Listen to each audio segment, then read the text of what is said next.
Battle through the haven के एक और मजेदार एपिसोड में आप सभी का स्वागत है। और ये वाला एक्सप्लेनेशन होने वाला है सच में काफी ज्यादा इंटरेस्टिंग, क्योंकि इसमें हमारे जिया और जियान दोनों जलवे बिखेरने वाले हैं। और जैसा कि हमने पिछले एपिसोड में देखा कि फांगयान अपने दोनों एल्डर्स के साथ जियान पर हमला करने के लिए चला गया था और उसने अपनी उस फ्लेम से जियान के ऊपर हमला कर दिया था, जो कि फ्लेम क्रिएशन स्किल से बनाई गई थी वो फ्लेम। और जियान ने उन दोनों तीनों की फ्लेम को अपने मुंह में रख लिया था, मतलब उनको रिफाइन नहीं किया था, क्योंकि रिफाइन करने में बहुत ही ज्यादा टाइम लगेगा, इसलिए उसने अपने मुंह में रख ली थी। लेकिन ये बात फांगयान और उन दोनों एल्डर को पता ही नहीं थी और इसके बाद वो उन दोनों को मार देता है। अब चलिए इसके आगे के एपिसोड की बात करते हैं। तो जैसे ही जियान ने उन सबको मार दिया था, अब इसके बाद जियान देखता है जिया की तरफ। अब जैसे ही जियान ने जिया की तरफ देखा था, वहां से हमें एक मफल साउंड सुनाई देता है, जिसने जियान के नजर को ऊपर की तरफ खींच लिया था। जियान जब ऊपर देखता है तो उसे सुनाई देता है एक बैंग वाला साउंड। ये वही जगह थी जहां पर हमारी जिया फाइट कर रही थी और इस जगह से हम कई सारे एक्सप्लोजन को देख सकते हैं। अभी मोया और जीसन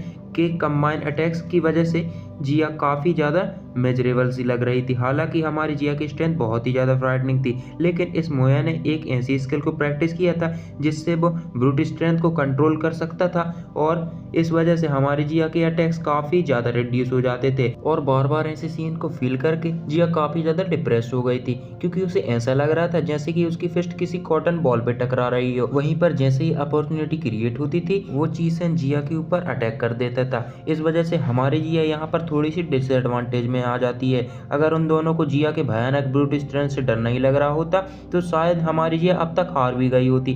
हम देखते हैं जिया की फिस्ट को मोया से टकराती हुई, लेकिन मोया ने अपनी बॉडी को अजीब तरीके से ट्विस्ट कर दिया था, जिससे कि जिया के पंच का फोर्स एकदम रेड्यूस हो जाता है। वहीं पे साइड में खड़ा चीसन यहाँ पर एक ओपनिंग पॉइंट को ढूंढ लेता है जहाँ पर वो जिया के ऊपर अटैक कर सके। चीसन के इस शोल्डर अटैक से जिया काफी ज्यादा डिप्रेस हो गई थी। चीसन ने क्योंकि जिया पर पहले भी अटैक किया था और इस बार भी चीसन ने जिया पर फिर से शोल्डर से अटैक कर दिया था, जिसकी वजह से एक कोलिजन हमें सुनाई देता है। अब इसके बाद हम जिया को कुछ स्टेप्स पीछे लेते हुए देखते हैं, जिसके बाद वो फाइनली अपनी बॉडी को स्टेबलाइज करती है। और अभी जिया के होंठों के कॉर्नर से थोड़ा सा ब्लड भी लीक हो रहा था, जिसे वाइप करके वो दोबारा उसे घूरना शुरू कर देती है। अब हम जिया को आंखों में एक पर्पल एनर्जी को घूमते हुए देखते हैं। इस समय जियान फुल स्पीड से जिया की तरफ आगे जा रहा था और इस चीज को डिटेक्ट करके वो पीछे मुड़ के कहती है कि तुम्हारी मुझे हेल्प की कोई जरूरत नहीं है, इस वजह से तुम नीचे जाके दूसरे लोगों की हेल्प कर सकते हो। अभी हमारी जिया के फेस पर वो क्यूट सी स्माइल नहीं थी, बल्कि हमें दिखाई देती एक सीरियसनेस, जो कि उसकी मिस्टीरियस ब्लड लाइन से आ रही थी। अब जिया के ये शब्द सुन के जियान स्टार्टल्ड हो गया था।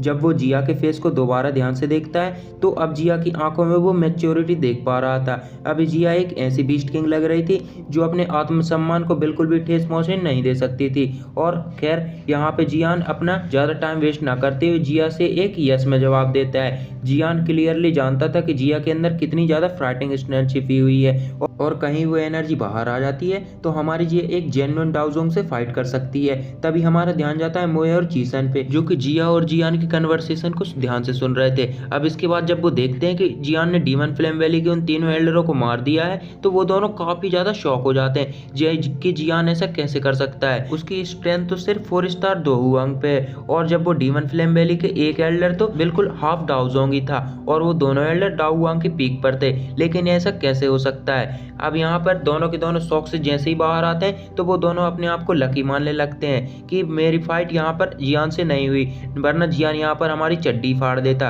अब इसके बाद हमारा ध्यान जाता है जियान पे, जो कि वापस वहां से चला जाता है जिया की बात सुनकर। अब इसके बाद मोया चीसन की तरफ देख के कहता है कि चलो सबसे पहले हम इस छोटी सी लड़के को कैप्चर कर लेते हैं, जिससे कि हम जियान को फोर्स कर देंगे कि वो हमें बोधिसत्व बॉडी ट्रांसफॉर्मेशन सलाइवा दे दे। और ऑफ कोर्स यहाँ पर वो जोंग ब्रेकिंग पिल के बारे में नहीं बोला था। ये सुन के चीसन थोड़ा सा स्टार्टल्ड हो गया था, लेकिन फाइनली वो भी नोट कर देता है। अब भले ही ये तरीका गिरा हुआ हो, लेकिन इसमें उनके पास कोई ऑप्शन ही नहीं था, मतलब इस समय उनके पास कोई ऑप्शन ही नहीं था। साथ ही साथ इन दोनों को इस छोटी सी लड़की की डील करने में काफी ज्यादा आसानी नहीं हो रही थी, क्योंकि जिया की इस फ्राइटिंग स्ट्रेंथ ने उनका काम कई बार तमाम कर दिया था।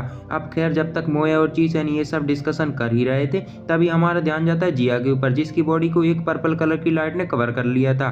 और इस पर्पल कलर की लाइट ने जिया की पूरी पर्सनैलिटी को ही चेंज कर दिया था। हमें सुनाई देता है एक ची का साउंड, क्योंकि अब जिया की पूरी बॉडी में पर्पल क्रैक लाइंस फैलती जा रही थी और 1 सेकंड के बाद ही जियान की स्टंट आंखों के सामने जिया बड़ी हो जाती है, मतलब मैच्योर, क्योंकि अब उसके पर्पल बाल और भी बड़े हो चुके थे। और अब खैर मामला काफी ज्यादा गंभीर हो चुका है, ये तो तुम भी समझ सकते हो। ये जो इंसान है, मतलब जियान के सामने जो अपेयर हुआ है, वो पुरानी जिया बिल्कुल भी मैच नहीं खा रहा है। अब नोवेल में तो जिया की पूरी ब्यूटी को खतरनाक लेवल पे बताया गया है, बट बीटीटीएच वालों ने पता नहीं कौन से भांग के नशे कर रखे हैं। खैर बेसिकली जिया एकदम फुल मैच्योरिटी वाली वाइब दे रही थी और जिया की इस अपीयरेंस को देख के जियान भी शॉक नहीं हुआ था, क्योंकि उसने इस रूप को पहले भी देखा था।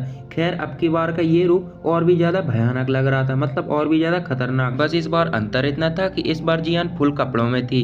पिछली बार की तरह जियान के सामने वो बिना कपड़ों के नहीं आई थी। अब देखते ही देखते जिया वहां पर पूरी तरीके से ट्रांसफॉर्म हो जाती एक बड़े आदमी में, मतलब समझ रहे हो ना किस तरह से बोलना चाह रहा हूँ। अब यहाँ पे जियान मोया और चीसेन की तरफ देखती है। अब मोया की तरफ वो एकदम से अपने विंग्स को फ्लैप करती है और जैसे ही ऐसा होता है जिया वहां से डिसअपेयर होके सीधा मोया के सामने प्रकट होती है। अब इसके बाद जैसे ही मोया देखता है कि जिया की स्पीड काफी ज्यादा फ्राइटनिंग हो चुकी है, जिसके बाद वो फिर से उसी अटैक को अपनी शील्ड की तरह यूज करने लगता है। लेकिन इस बार जिया एक लात उठा के मोया के मुंह पे मारती है और जैसे ये लात मोया के मुंह पे पड़ती है तो मोया इस बार डिफेंस नहीं कर पाता है, क्योंकि इस बार जिया की स्ट्रेंथ थी वो काफी ज्यादा फ्राइटनिंग लग रही थी। और इस बार जैसे ये अटैक मोया की शील्ड से टकराता है, मोया कई फीट दूर जाकर गिरता है और उसकी शील्ड भी चकनाचूर हो जाती है और वो एक जंगल में जाकर गिरता है पेड़ों के बीच में। और जो भी पेड़ जिया के इस पैर की वेब से टकराए थे वो पेड़ तुरंत ही उखड़कर जमीन पर चले गए थे, मतलब नीचे गिर गए थे और मोया भी उन्हीं पेड़ों के बीच में डला हुआ था। अब इतने खतरनाक प्रेशर को इमिट होता हुआ देखकर जियान भी शॉक हो गया था, क्योंकि जियान ने अपने फुल पावर को वहां पर रिलीज कर दिया था। हम देख पाते मोया के मुंह से काफी ज्यादा खून को बाहर आते हुए उसकी बॉडी को कैनन बॉल की तरह पीछे शूट हो गई थी। इस समय ये जियान पूरे सीन को बड़े ध्यान से देख रहा था, जहाँ पे हमारी जिया ने मोया को बस एक ही लात में डेड डॉग बना दिया था। ये देख के जियान भी एक लंबी सी सांस लेता है, वहीं पे जिया को थम का साइन दिखाना वो नहीं भूला था। अब खैर यहाँ पे जियान के पास भी ज्यादा डिस्ट्रैक्ट होने का टाइम नहीं था, क्योंकि नीचे बैटलफील्ड में फाइटिंग काफी ज्यादा क्यूरेटिक हो गई थी और हानफेंग, मुशिंगतियान और एल्डर सूचियान भी काफी ज्यादा खतरनाक फाइट कर रहे थे, जिससे काफी ज्यादा खतरनाक रिपल्स क्रिएट हो रही थी। जब भी ये दो जोंग लेवल के वॉरियर एक दूसरे से टकराते थे तो हम इसके आसपास काफी ज्यादा स्पेस को डिस्टॉर्ट होते हुए देख पाते हैं और एनर्जी रिपल्स के पास जाने का मतलब था मौत, जिस वजह से ऑर्डिनरी वॉरियर यहाँ से दूरी कट लिए थे। जब जियान का ध्यान मुशिंगतियान और लिटिल फिरोटर की फाइट पर जाता है तो हम देखते हैं उसे अपनी आइज को नेट करते हुए, क्योंकि इन दोनों की स्ट्रेंथ काफी ज्यादा सिमिलर थी। लेकिन अभी पॉइजन स्किल के कारण लिटिल फिर डॉक्टर एडवांटेज हासिल कर लिया था। इस वजह से इस बैटल में जियान ज्यादा चिंता नहीं करता, क्योंकि भले ही ये दोनों 4 स्टार डोजोंग हों, लेकिन लिटिल फिर डॉक्टर ने अगर अपनी किलिंग मूव को यूज कर लिया तो मुशिंगतियान का मरना पक्का है, मतलब अपनी वोफल पॉइजन बॉडी को। वहीं पे फर्स्ट एल्डर सूचियान की बैटल कुछ खास अच्छी नहीं लग रही थी,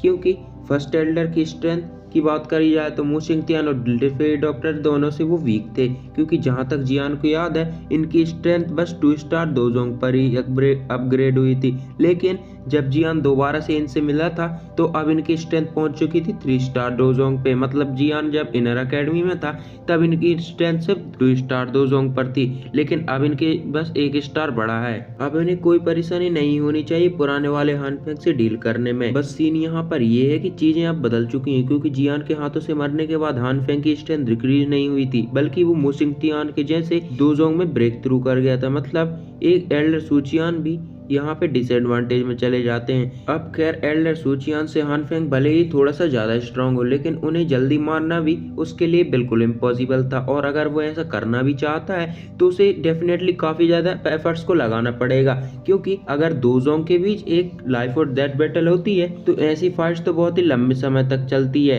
और हानफेंग और एल्डर सूचियान में बस थोड़ा सा ही डिफरेंस था। और अगर कोई आउटसाइडर यहाँ पर इंटर मूव नहीं करता है तो इन दोनों के बीच की फाइट डेफिनेटली काफी लंबे समय तक चलने वाली है।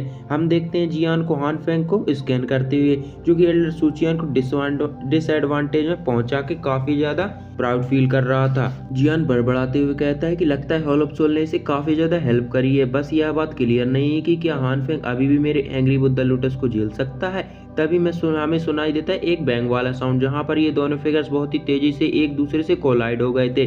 खैर जैसे ये दोनों एक दूसरे से कोलाइड हुए थे, हम इन दोनों को फटाक से विड्रॉ करते हुए देखते हैं। बस इनमें से एक इंसान के फुट स्टेप काफी ज्यादा क्यूरियोटिक लग रहे थे। क्लियरली इस कोलिजन ने उसने थोड़ा सा सफर किया था। हान फेंग अपनी बॉडी को स्टेबलाइज करके फर्स्ट एल्डर सूचियान को कोल्डली देखने लगता है, क्योंकि एल्डर सूचियान ने अभी अपनी बॉडी को स्टेबलाइज नहीं कर पाए थे। हान फेंग कहता है कि फर्स्ट एल्डर सूचियान, क्या तुमने मुझे वो पुराना वाला हान फेंग समझ रखा है? अब भले ही एल्डर सूचियान ने यहाँ पे थोड़े से डिसएडवांटेज में चले गए हो, लेकिन अभी भी उनका दिमाग उतना ही शांत था। वो रिप्लाई करते हुए कहते हैं कि काफी ज्यादा अनएक्सपेक्टेड बात है कि पिछले साल में तुम्हारी स्ट्रेंथ काफी ज्यादा लेवल पर पहुंच चुकी है, लेकिन अगर तुम मुझे मानना चाहते हो तो तुम्हारी छोटी मोटी ट्रिक्स काम नहीं करने वाली। इसके बाद हान फेंग अपना सिर हिलाते हुए कहता है कि बुड्ढे, बस तेरे साथ मैं खेल रहा हूँ। क्या तूने सच में ऐसा लगता है कि मेरे पास इतनी छोटी मोटी टेक्निक्स होंगी? अगर मैंने अपनी सी हार्ट फ्लेम को लूज नहीं किया होता तो तुझे मैं एकदम चींटी की तरह मसल के रख देता। अब खैर हान फेंग इससे आगे कुछ बोल पाता। वो फील करता है अपने पीछे एक हॉट फ्लक्चुएशन को। इस एनर्जी की फ्लक्चुएशन की पावर को सेंस करके हान फेंग का एक्सप्रेशन एकदम चेंज हो गया था। जब वो अपना सिर पीछे की तरफ घुमाता है तो उसकी आंखें एकदम श्रिंक हो गई थी। हान फेंग कहता है जी हान, क्योंकि इस समय ये यंग मैन अपने विंग्स को फ्लैप करते हुए उसकी तरफ आगे बढ़ते जा रहा था, जिसके बाद वो हान फेंग के सामने आके हवा में सस्पेंड हो गया था और हम उसके हाथों में एक अलग अलग हेवनली फ्लेम्स को देख सकते हैं और ये फ्लेम्स बहुत ही ज्यादा वायलेंटली फ्राइटनिंग एनर्जी को कंटेन कर रही थी। अब इस सिचुएशन से हान फेंग बिल्कुल भी अनफेमिलियर नहीं था, क्योंकि पिछली बार भी जियान की इस हेवनली फ्लेम ने हान फेंग को इंजर्ड किया था। ऑफ कोर्स जियान ने यहाँ पे वो भयानक सी टेक्निक को यूज किया था जिससे यूज करी गई थी हेवनली फ्लेम। अब क्योंकि जियान की इस टेक्निक की वजह से हान फेंग को अपनी बॉडी को लूज करना पड़ा था और जियान के इसी दोबारा एक्शन को देखते हुए हम देखते हैं उसकी बॉडी को एकदम कांपते हुए, क्योंकि जियान के एंग्री बुद्धा लोटस को अच्छे से वो एक्सपीरियंस कर चुका था, जो कि इवन एक एलीट दूजों को भी डैमेज कर सकती है। अब जब हान फेंग ने इस जियान के इस एक्शन को सेंस किया था, तभी जो मोशिंग तियान लिटिल फेरी डॉक्टर से फाइट कर रहा था तो वो भी इस एनर्जी को सेंस कर लेता है और खासकर उसका ध्यान जियान के हाथों में उस एनर्जी पर जाता है, जो कि उसका पूरा एक्सप्रेशन एकदम चेंज कर देता है। अब क्योंकि लिटिल फेरी डॉक्टर के साथ उसकी इंटेंस बैटल चल रही थी तो उसके पास बिल्कुल भी फ्री टाइम नहीं था। वहीं पे अगर जियान ने इस बैटल को ज्वाइन कर लिया तो उसके लिए सिचुएशन काफी ज्यादा खराब हो जाएगी। मोशिंग तियान तेजी से चिल्लाते हुए कहता है कि हान फेंग इसे रोको, क्योंकि जब मोशिंग तियान ये इमेजिन करता है कि जियान की इस फ्राइटनिंग टेक्निक से उसके ऊपर सीक्रेट अटैक कर दिया गया है तो इस बात से उसकी बॉडी काफी ज्यादा कांप जाती है और वो कर भी क्या सकता था बस चिल्लाने के अलावा। मोशिंग तियान की ये आवाज सुनकर हान फेंग के फेस की मसल एकदम ट्विच करने लगी थी। वो अपनी दादी मीचते हुए कहता है कि ये फांग यान और दोनों एल्डर्स एकदम यूजलेस निकले, क्योंकि वो इस एक इंसान को नहीं संभाल सके थोड़ी देर के लिए। ये कहने के साथ ही वो जियान की तरफ बढ़ने लगा था। अब हान फेंग के इस एक्शन को देख के एल्डर सूचियान हंसने लगते हैं। वो कहते हैं कि हान फेंग तुमने क्या मुझे इल्यूजनरी समझ रखा है? एल्डर सूचियान की बात सुन के हान फेंग के एक्सप्रेशन एकदम कोल्ड हो गया था।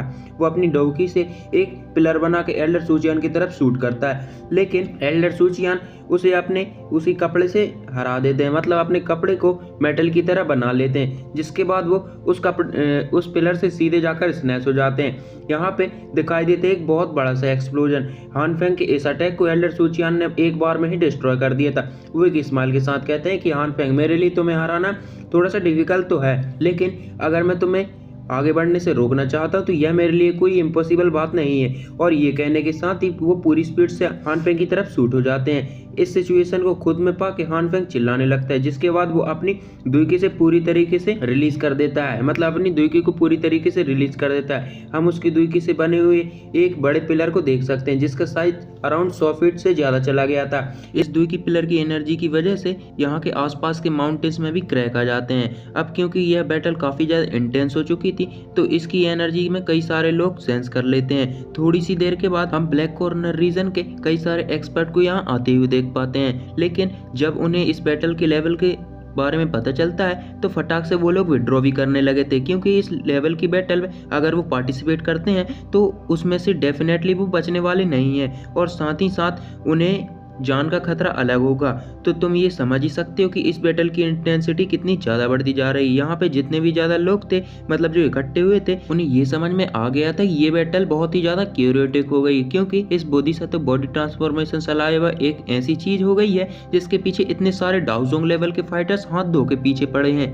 अब कुछ लोग तो इस कारण को समझ के अपने आप को होल्ड बैक कर रहे थे, पर जो लोग अभी भी वहाँ ग्रिड को संभाल नहीं पा रहे थे, उनका ध्यान रख रही थी इस बैटल की एनर्जी वेव्स, क्योंकि इतनी खतरनाक रिपल्स को फील करके उनकी फट गई थी। अब बजाय चाहे कितना भी हो, इस बोधिसत्व बॉडी ट्रांसफॉर्मेशन सलाइवा को अगर वो लोग चाहते हैं तो यहाँ पे इतने सारे लोग फाइट ही कर सकते हैं, लेकिन अब वो फाइट करने की जगह ऑब्जर्वर बन गए थे। अब खैर इस लेवल की फाइट भी इन्हें रोज रोज देखने को नहीं मिलती। तभी हमारा ध्यान जाता है जियान के ऊपर, जिसका पूरा इंटेंशन उनकी हेवनली फ्लेम्स पर टिका हुआ था। जियान को उसकी हेवनली फ्लेम्स को मर्ज करने में अब ज्यादा परेशानी नहीं होती थी, क्योंकि उसकी स्पिरिचुअल स्ट्रेंथ इतनी ज्यादा पावरफुल हो चुकी थी कि अब दो हेवनली फ्लेम्स को मर्ज करना उसके लिए कोई बड़ी बात नहीं रह गई थी। वहीं पर हमारा ध्यान जाता है जिया और चीशन की फाइट पर, जहां पर जिया अपने बड़े ट्रांसफॉर्मेशन वाले रूप से, मतलब अपनी बड़ी जिया, उस चीशन के ऊपर लगातार हमले पे हमले करती जा रही थी, जिसके कारण वो चीशन बिल्कुल हवा में फ्लोट कर रहा था। अब इसकी वजह से जिया एकदम गुस्से में आ जाती, क्योंकि अभी तक ये बुढ़ा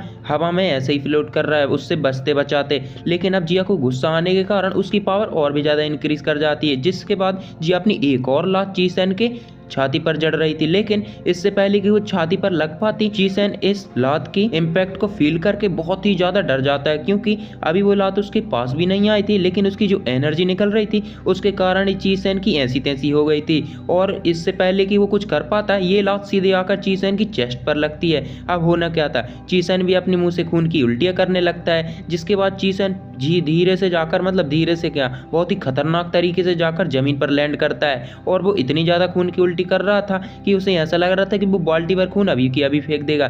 अब इसके बाद जिया को हम देख पाते हैं, जो कि काफी ज्यादा एग्जॉस्ट लग रही थी, और देखते ही देखते उसके शरीर का जो पर्पल ग्लो था वो काफी ज्यादा कम होने लगता है। अब कम होने के साथ ही वो धीरे धीरे अपने रूप में आ जाती, मतलब वो श्रिंक हो जाती है। अब वो अपनी बड़ी जिया अपनी पुरानी जिया में तब्दील हो जाती है, जिसके बाद हमें जिया को दिखाया जाता है उसका फेस भी पेल पड़ चुका था, क्योंकि इस फाइट के कारण उसने इस ट्रांसफॉर्मेशन को बहुत ही ज्यादा एनर्जी में कन्वर्ट कर लिया था, जिसके कारण उसकी एनर्जी भी काफी ज्यादा एग्जॉस्ट हो चुकी थी। अब इसके कारण जिया बिल्कुल अपनी छोटी रूप में आ जाती है। अब वो देखते ही देखते चीसन को भी देखती, चीसन और भी डर जाता है। और जितने भी लोग वहां पर ये सीन को विटनेस करते हैं कि बड़ी जिया अब छोटी जिया बन चुकी है, तो वो सोचते हैं ये सब कैसे हो रहा है। इसके बाद हमारा ध्यान शिफ्ट होता है जियान की तरफ, जिसने अपनी दोनों हेवनली फ्लेम्स को बिल्कुल मर्ज कर लिया होता है। जिसके बाद हमें दिखाया जाता है दो हेवनली फ्लेम्स का कलरफुल एंग्री बुद्धा लोटस, जिसके बाद हमें इसकी फ्राइटनिंग स्ट्रेंथ का भी पता चलता है। वेल यहाँ पर आप लोग इस एंग्री बुद्धा लोटस को हमारे सब्सक्राइब बटन पर फेंक के भी मार सकते हो सकता है आप लोगों से भी बन जाए एंग्री बुद्धा लोटस। चलिए अपने टॉपिक पर वापस आते हैं। तो जैसे जियान ने अपनी एंग्री बुद्धा लोटस को प्रिपेयर कर लिया था, हमारा ध्यान जाता है इसके बाद जिया की तरफ। जिया भी इस समय काफ़ी ज़्यादा एग्जॉस्ट लग रही थी, और जियान का ध्यान भी इस तरफ चला जाता है, जिसके बाद वो अपनी स्पेस स्टोरिंग को रब करता है, जिसके बाद वहाँ से एक पिल निकल कर सीधा जिया की तरफ शूट हो जाती है। अब जिया बिना हेजिटेशन के उस पिल को खा लेती है, जिसके बाद वो सीधा जियान के साइड में अपेयर होती है, और ऐसा होते ही जियान उसके सर पर हाथ फेरता है और बोलता है कि क्या तुम ठीक हो। इसके बाद जिया बोलती है हाँ मैं ठीक हूँ फिलहाल के लिए। अब जियान का ध्यान जाता है मोसिंगतियान और हानफेंग की फाइट पर, जहाँ पर वो दोनों काफ़ी ज़्यादा अच्छे तरीके से एल्डर टूचियान और लिटिल फेरी डॉक्टर से फाइट कर रहे थे, लेकिन इसके बाद भी जियान को शांति नहीं मिलती, जिसके बाद वो सिर्फ एक सेंटेंस बोलता है, तो मोसिंगतियान और हानफेंग कौन मेरे इस एंग्री बुद्धा लोटस का स्वाद चखना चाहेगा। अब ये सुनते ही वो दोनों की चड्डी गीली हो जाती, क्योंकि वो एंग्री बुद्धा लोटस से बहुत ही खतरनाक वेव्स को इमिट होता हुआ देख पा रहे थे। और जब वो एंग्री बुद्धा लोटस रोटेट कर रहा था, तो वहां पर स्पेस में भी स्पेस रिपल्स क्रिएट हो रही थी, जिसके कारण उसकी एनर्जी का बहुत भयंकर तरीके से पता लगाया जा सकता था। और जब मोसिंगतियान के कानों में जब ये जियान की आवाज जाती है, तब वो सोचता है कि ये क्या हुआ। अब जैसे ही वो लिटिल फेरी डॉक्टर पर दोबारा से हमला करता है, और उस हमले की वजह से वो थोड़ा दूर चला जाता है लिटिल फेरी डॉक्टर से, जिसके बाद वो पूरी सिचुएशन को एनालाइज करता है। जब उसे वो डीमन फ्लेम वैली के तीनों एल्डर्स नहीं दिखते हैं, तो उसके चेहरे पर काफी बड़ा शौक का पैर होता है, क्योंकि एक हाफ डाउजोंग को ये लड़का कैसे मार सकता है। ये वैसे भी शाओगेट होने का वर्दी है, मतलब शाओगेट का चीफ होने का वर्दी है, क्योंकि किसी के पास भी ऐसी स्ट्रेंथ नहीं होगी इस लड़के के जैसे। अब वो इस सामने की सिचुएशन को एनालाइज करके जियान से बोलता है कि यंग मास्टर मुझे यहाँ पर माफ कर दीजिए, मैं इस फाइट में पार्टिसिपेट नहीं करूंगा दोबारा से। और जब इस बात को आसपास के लोग सुनते हैं जो कि नीचे बैटल कर रहे थे, तो उनके कान भी बिल्कुल स्टिफ पड़ गए थे, मतलब उनका जो एक्सप्रेशन था वो बिल्कुल ही शॉक हो गया था, क्योंकि ये सामने खड़े लड़के ने सिर्फ एक सेंटेंस बोला है कि मेरे एंग्री बुद्धा लोटस का स्वाद कौन चखेगा, लेकिन जियान के इस सेंटेंस ने एक डोजोंग को भी पीछे हटने पर मजबूर कर दिया है। अब इसकी बात सुनकर नीचे खड़े लोगों के मन में एक अप्रोर क्रिएट हो जाता है, जिसके बाद सबकी शौक नजर जाती है सीधा जियान के ऊपर, क्योंकि इस यंग मैन ने एक एलिट डोजोंग को भी डरा दिया था बहुत ही खतरनाक तरीके से, और वो भी बस एक सेंटेंस के साथ। इतनी प्रेस्टीज किसी नॉर्मल इंसान में तो बिल्कुल नहीं हो सकती। और जो लोग जियान की कहानी पर बिल्कुल भी भरोसा नहीं करते थे कि शाओगेट ने एक एलिट डोजोंग को मारा है पिछली बार जब वो डाओवेंग लेवल पर था, तो वो लोग भी अब भरोसा करने लगे थे जियान के ऊपर। और ऑफ कोर्स मोशिंग तियान के जब शब्द हानफेंग के कानों में भी जाते हैं तो उसके एक्सप्रेशन बिल्कुल अगली हो गए थे, क्योंकि अगर मोशिंग तियान लिटिल फील्ड डॉक्टर से डील करना बंद कर देता है तो उसे 2 डाउजों से एक साथ फाइट करनी पड़ेगी, और मौका पाने के लिए यहाँ पर जियान भी खड़ा है जो कि कभी भी झपट्टा मार सकता है। और ये सब सोचकर हानफेंग के तो बिल्कुल चड्डी ही गीली हो जाती है। अब यहाँ पर ये मोशिंग तियान ही बहाने बना रहा है, मान लेते हैं कि यहाँ पर ये बहाने भी बना रहा है, और ब्लैक एम्परर सेटिस्फाइड से विड्रॉ करता है, तो फिर क्या हानफेंग के पास क्या कोई ऐसा ट्रम्प कार्ड है जिससे वो इन तीनों से बच सकता है, या फिर जियान इसकी चटनी बना देगा फिर से इसी फाइट में जैसे पिछली बार जियान ने किया था। खैर इस सब के बाद हमारा ध्यान जाता है मोशिंग तियान पे, जो कि अब उस फाइट से विड्रॉ करके जाने वाला था, लेकिन वो जैसे ही जाने वाला था उसका ध्यान अपने बेटे और शीशन पर जाता है जो कि जंगल में पड़े हुए थे, और वो एक रे ऑफ लाइट में बदलकर उनके पास चला जाता है। लेकिन वो जैसे उनके पास पहुंचता है तो उसका एक्सप्रेशन बिल्कुल ग्लूमी हो गया था, क्योंकि उसका जो बेटा था मोया वो जंगल के बीच में डला हुआ था। अब ये देखकर तो वो बिल्कुल ही सैड हो जाता है, क्योंकि उसे लग रहा था कि उसका बेटा तो निपट लिया, लेकिन वो थोड़ी दूर आगे जाकर बोलता है कि चलो सब कुछ ठीक है। उसके चेहरे पर एक स्माइल थी, लेकिन ये जो स्माइल थी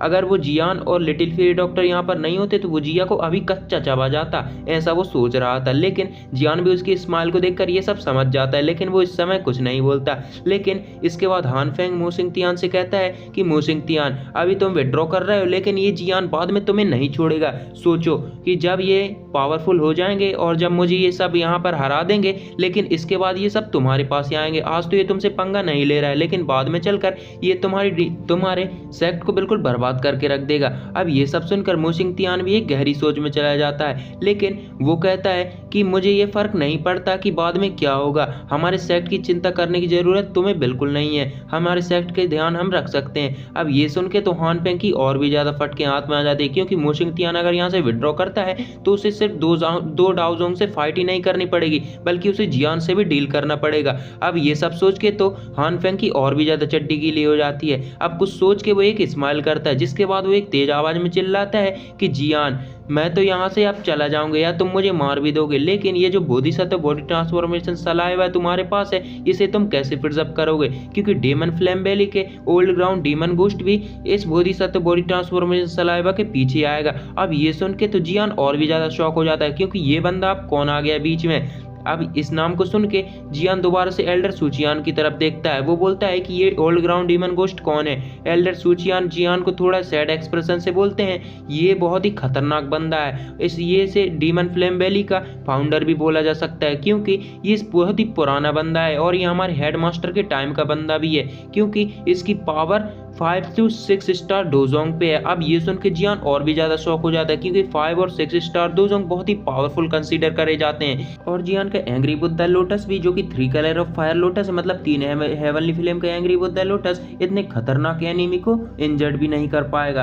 अब ये सब सोच के जियान बहुत ही ज्यादा सैड एक्सप्रेशन के साथ अनएक्सपेक्टेड बात से कहता है कि डीमन फ्लेम वैली इतने पुराने एक्सपर्ट को पोजेस करती है।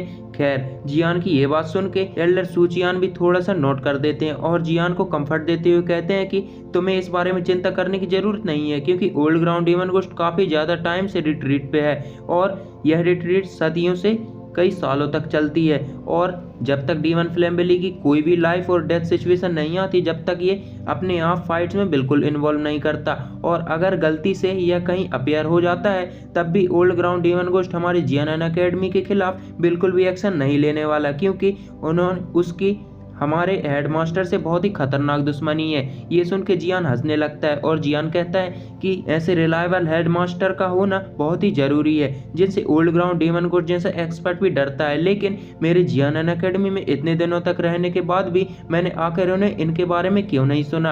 अब जियान के ये क्वेश्चन सुन के एल्डर सूचियान उसे कुछ बताना चाहते थे, लेकिन एंड में जाके वो जियान अपना डिसीजन बदल लेते हैं। वो सूखी तरीके से खांसते हुए कहते हैं कि हमारे हेडमास्टर बहुत ही ज्यादा मिस्टीरियस है, उन्हें ट्रैवल करना इतना ज्यादा पसंद है कि पिछले कुछ समय से मैं उनसे मिला तक नहीं हूँ। ये सुन के जियान के माथे पे थोड़ा पसीना पहुंचने लगता है। तभी हमारा ध्यान जाता है हान फेंग पे, जो कि इस समय जियान को ही देख रहा था। और इस समय जियान कहता है एल्डर सूचियान से कि चलो हमें जियान एकेडमी वापस चलना चाहिए, क्योंकि यहाँ पर हमें रुकना काफ़ी ज़्यादा डिस्ट्रक्टिव हो सकता है, क्योंकि यहाँ पर बहुत सारे लोग हैं जो कि बोधिसत्व बॉडी ट्रांसफॉर्मेशन सलाइवा के लिए हमसे फाइट कर सकते हैं। अब ये सुनकर लिटिल फेरी डॉक्टर एल्डर सूचियान जियान की बात को मान लेते हैं, क्योंकि अगर वो यहाँ पर फाइट करने के लिए हान फेंग से रुकते हैं, मतलब हान फेंग से फाइट करने के लिए यहाँ पर रुकते हैं, तो वो यहाँ काफ़ी ज़्यादा डिसएडवांटेज में आ सकते हैं, क्योंकि अगर वो इससे फाइट करेंगे तो हान फेंग को मारते मारते वो काफ़ी ज़्यादा एग्जॉस्ट हो जाएंगे। लेकिन हो सकता है हान फेंग मरे भी ना, और ये जो बैटल होगी ये काफ़ी ज़्यादा क्यूरेटिक होगी, क्योंकि यहाँ पर बहुत सारे लोग हैं और जो कि इस बैटल का फ़ायदा भी उठा सकते हैं। इस वजह से इसके बाद अगर जियान अकेले बचता है तो जियान को अकेले जियान एकेडमी पहुँचने में बहुत ही ज़्यादा दिक्कतों का सामना करना पड़ेगा, और यहाँ पर जियान को रोकने के लिए कई लोग भी हैं। और जब एल्डर सूचियान हान फेंग से फाइट कर रहे थे तो उन्हें समझ में आ गया था कि हान फेंग कितना ज़्यादा ट्रबलसम है। इस वजह से एल्डर सूचियान यहाँ पे खुद को बिल्कुल इंसर्ट नहीं करवा सकते। हम देखते हैं जियान को सराउंडिंग में पूरी सिचुएशन को ऑब्जर्व करते हुए, जिसके बाद वो शाओगेट और जियान एकेडमी को वापस चलने के लिए ऑर्डर देता है, क्योंकि यहाँ पे स्नेक अटैक का मौका भी बना हुआ था। तो जियान अपने इस एंग्री बुद्धा लोटस को स्कैटर करके अभी यहाँ पर इसको डिस्ट्रॉय नहीं करता है, बल्कि ये अपनी सर पे रख के वहाँ से लैंप की तरह जाने लगता है। मतलब अपने सर पे रख के एंग्री बुद्धा लोटस को ऐसे जा रहा था जैसे भाई यहाँ पर सभी को डराना चाहता है, और सभी लोग डर भी जाते हैं, क्योंकि एंग्री बुद्धा लोटस से जो फ्राइटनिंग वेव्स निकल रही थी वो यहाँ पर सभी को डरा के रख देती हैं, और जियान का ग्रुप यहाँ से चला जाता है। हम देखते हैं यहाँ पे बड़े कमोशन को क्रिएट होते हैं। अब कई लोग जियान के ग्रुप की स्ट्रेंथ की वजह से यहाँ पर रुक गए थे, लेकिन कुछ लोग जो बहुत ही ज़्यादा लालची थे वो अपने आप को बिल्कुल भी कंट्रोल नहीं कर पाते। इस वजह से वो जियान के ग्रुप का थोड़ा सा डिस्टेंस बना के जियान के ग्रुप को फॉलो करने लगते हैं। वहीं पे हान फेंग अभी जो आसमान में फ्लोट कर रहा था वो भी जियान के ग्रुप को देखता रहता है, और जब तक जियान का ग्रुप डिसअपेयर होता है ये जो हान फेंग था ये इन तीनों की बॉडी को उठा के, मतलब जो रीमन फ्लेम वैली के तीनों एल्डर थे, इन तीनों की बॉडी को उठा के अपने साथ यहाँ से डिसअपेयर हो जाता है। और वो कहता है कि मैं जरूर से जरूर ओल्ड ग्राउंड डीमन गोस्ट को इनवाइट करूंगा, और तब तुम्हारे साथ और तुम्हारा शाओगेट ये सब डिस्ट्रक्शन का समय होगा। तभी हमारा सीन जो चेंज होता है, हमें दिखाई जाता है एक जंगल में इतने ज़्यादा घने पेड़ थे कि ऊपर से सनलाइट नीचे तक पहुँचने में काफ़ी ज़्यादा डिफिकल्टी होती थी। तभी हमारा ध्यान जाता है एक इंसानों के ग्रुप पे जो कि काफ़ी ज़्यादा फ्राइटनिंग वेव को इमिट कर रहे थे, और जो इनका ऑरा था वो भी काफ़ी ज़्यादा पावरफुल था। ये किसी फैक्शन की बिल्कुल कोर स्ट्रेंथ लग रहे थे। और तभी हमारा ध्यान जाता है एक ब्लैक फिगर पे जो कि अपने इशारे से सभी को ऑर्डर देते हुए यहाँ पर इशारे से बता रहा था कि सभी लोगों को ख़त्म कर दो। अब यहाँ पर जितने भी लोग इनके पीछे आ रहे थे ये सभी लोगों को ख़त्म करते हुए जा रहे थे। यहाँ पर जब ये लोग को नीचे गिरने की आवाज़ आती है तब यहाँ पर इसको रिलैक्स फील करते हुए हम देख पाते हैं। हाँ, ये हमारा जियान ही था जो कि सभी को ऑर्डर देते हुए जा रहा था कि किसी को भी पीछे से बिल्कुल उड़ा देना अगर कोई हमारा ज़्यादा क्लोज आए तो। तभी यहाँ पर ट्रैवल करते हुए यहाँ पर दो हुआंग लेवल के वॉरियर आ जाते हैं, और उनमें से एक उनका साथी भी था जो कि टोटल मिलाकर 3 हो जाते हैं। अब यहाँ पर ये सब रेस्ट कर रहे थे, मतलब जियान का ग्रुप जब रेस्ट कर रहा था तो यहाँ पर जब ये दो वांग लेवल का एक वॉरियर जियान पर हमला करता है तब यहाँ पर जियान सोचता है कि चलो इसको छोड़ो, और जैसे वो जियान के थोड़ा सा क्लोज आता है तब यहाँ पर लिटिल फेरी डॉक्टर का पॉइजनस स्नेक यहाँ पर इसको काट लेता है और ये वहीं पर मर जाता है। अब इस सिचुएशन को पाके ये दोनों दो हुआंग यहाँ से भागने लगते हैं जो कि बहुत ही मिजरेबल कंडीशन में थे। अब यहाँ पर जियान भी अपनी आंखों को खोलकर इन्हें देखने लगता है। अब ये सोच रहा था कि ये बंदे कितने ज़्यादा लालची हैं। अब यहाँ पर जियान एकेडमी भी इनके बहुत ही पास आ चुकी थी ट्रैवल करते हुए।